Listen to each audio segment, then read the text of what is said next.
कहा विश्व व्यापार में विकासशील देशों का और कृषि संबंधी मुद्दों का इन सबको प्राथमिक रूप से trade is for development.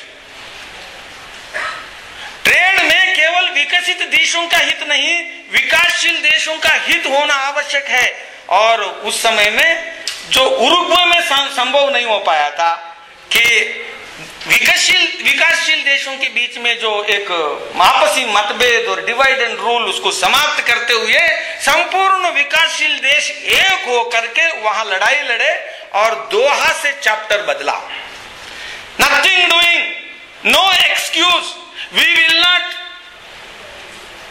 Allow you to pursue the matters, no renegotiations, no new agenda, इस प्रकार की सारे बातें कही गई। और कहा कि जब तक कृषि के बारे में आप अपने अनुदानों के बारे में बात नहीं करोगे, क्योंकि आपको मालूम है कि विश्व व्यापार के संदर्भ में विकसित देश पहले मोरलिस्टिक पोजीशन, एक पोस्चरिंग करते थे, उसको उजागर किया और सामने लाया। तो मेरा कहना है कि Doha round is in a way a significant victory for developing countries. और मैं इस वर्तमान सरकार से ये कहना चाहता हूं कि पार्लियामेंट में विपक्षी दलों से भी आग्रह करना चाहता हूं, उस विक्ट्री को फिर से हार में बदलने का कोई काम ना होने दें किसी भी प्रकार से। और उससे हमें आगे बढ़ना है, वो छोड़कर कहीं ऐसा ना हो कि दोबारा इश्यूज खोल ले। अब देखेंगे, चाहे वो एग्रीकल्चर का इश्यू है, आज आनंद शर्मा जी अभी नए वाणिज्य मंत्री जी बन गए और उन्होंने कहा कि पूरे विश्व को चलाने का जिम्मेवारी पूरे भारत पर है और हम अभी रोड ब्लॉक्स नहीं बन सकते हैं।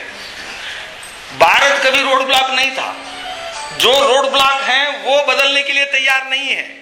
सबसे बड़ा रोड ब्लॉक यूरोपियन यूनियन और अमेरिका, उसकी कृषि पर दिए जाने वाले सब्सिडीज है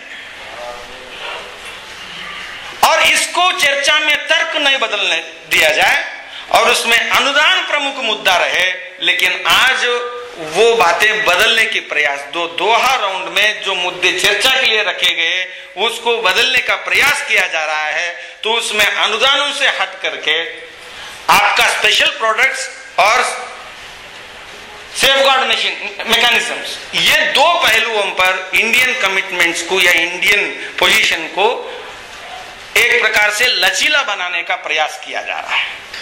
और जिसके रहते हुए मैं टेक्निकल बातों में ना जाते हुए कहूंगा कि भारत एक बहुत बड़ा देश है जिसमें अनेक एक जैव विविधता है कि खेत खलिहानों की दृष्टि से हर जगह अलग धान्य है और उसमें 600 वेराइटीज ऑफ क्रॉप माना जाता है, जिसमें पहले पोजीशन इंडिया का 140 टैरिफ लाइंस को हम इस प्रकार से एक्सक्लूड करेंगे।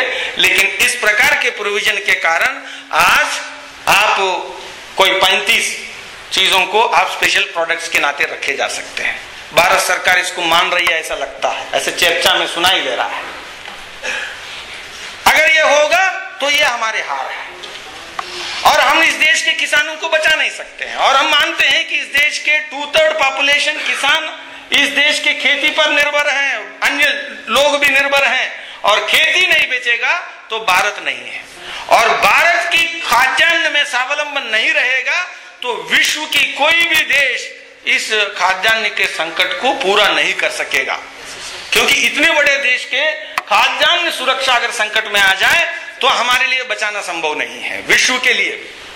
तो इसलिए हम इस बात को चर्चा करना आवश्यक है। और दूसरा मैं कहूंगा, नामा में स्विस फार्मूला, पहले हम स्विस फार्मूला नहीं मानते थे, बाद में स्विस फार्मूला मानने लग गए। और लेस देन रेसिप्रोसिटी एक सिद्धांत था, उसको भी लगता है कि कहीं ना कहीं चर्चा में कि लेस देन रेसिप्रोसिटी जो है कि विकासशील देशों के नाते आप कम जिम्मेवारियां उठा ले, ये एक तर्क था।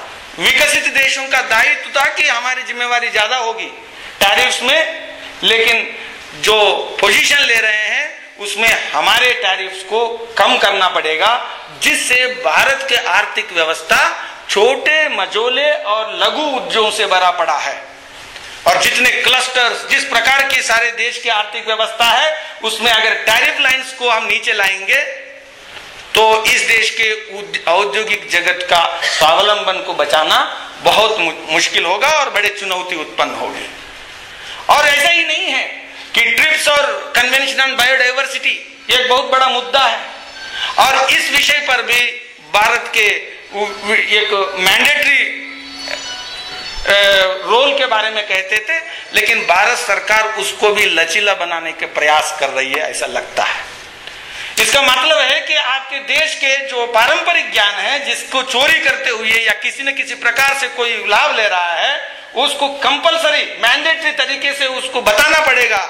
इस तर्क को आप नहीं मान रहे हो तो आप ऐसे परंपरागत ज्ञान जो हजारों वर्षों से जो आगे बढ़ाया है उनके साथ अन्याय कर रहे हैं। तो इस प्रकार के कई और मुद्दे हैं। तो इसमें आज जब नवंबर में जाएंगे मंत्री स्तरीय बैठक, सितंबर में यहाँ पर एक प्रकार से मिनी मिनिस्ट्रियल मीटिंग इस प्रकार से है, तो इसमें श्रीमान आनंद शर्मा जी भारत के नेतृत्व करने वाले हैं। और आप देखेंगे कि ये दिल्ली में पहला कार्यक्रम है कि किसानों के मुद्दों को लेकर विश्व व्यापार संगठन में समझौता ना किया जाए और देश के खेती और कृषकों को बचाया जाए, और ये पहला कार्यक्रम है।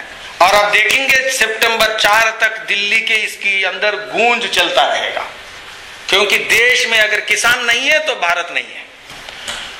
तो इसलिए इस लड़ाई को आज एक प्रकार से स्वदेशी जागरण मंच इस कार्यक्रम में शंकानाद किया है कि भारत के जो दोहा डेवलपमेंट राउंड, जिसमें भारत को विकासशील देशों का नेतृत्व भी करना है और पुराने जो मुद्दे हैं, जो कमिटमेंट्स हैं, उससे बदलने में कोई भी किसी भी प्रकार से लचीलापन उसमें नहीं आने देना चाहिए, और विकासशील देशों का नेतृत्व एक लामाबंद करते हुए करना चाहिए। और अंत में एक बात मैं कहूंगा, अब ग्लोबलाइजेशन का विश्व भर में वो तेज नहीं है, और वो तेज नहीं है तो इसका कारण है फाउंडेशंस, उसकी ideological and philosophical foundations are shaken. आज चुनौती है IMF और वर्ल्ड बैंक और WTO की जो डॉक्ट्रिनर पोजीशंस हैं, उसमें आज प्रश्न चिन्ह लगा हुआ है पूरे। और ऐसे में विश्व व्यापार संगठन में जो भारत आज विश्व के आर्थिक संकट के समय में अमेरिका कटघरे में है, यूरोप कटघरे में है, और ऐसे में भारत विश्व के अंदर इस समय में झुकना या किसी भी प्रकार से समझौता करने के रणनीति बनाना ये भारत के हित में नहीं है। तो इसलिए इस दृष्टि से हम दलों से ऊपर उठकर, फिर से मैं कहूंगा, पार्लियामेंट में डॉक्टर जोशी जी हैं, रघुवंश बाबू हैं, और सभी दलों से एक बार फिर से जो आज उरुग्वे राउंड के मुकाबले में दोहा राउंड के बाद भारत एक प्रकार से विकासशील देशों के संदर्भ में हमारी एकता में, हमारे ताकत में, अनुभवों के आधार पर हम और शक्तिशाली हुए हैं। और इसलिए दलों से ऊपर उठकर इस राउंड में भारत के हितों को और विकासशील देशों के हितों को बचाते हुए हम विश्व में एक बहुध्रुवीय विश्व जिसको कहते हैं, संतुलित विश्व जिसको कहते हैं, और शोषण मुक्त विश्व जिसको कहते हैं, उसको स्थापित करने में हम सबको लगना चाहिए।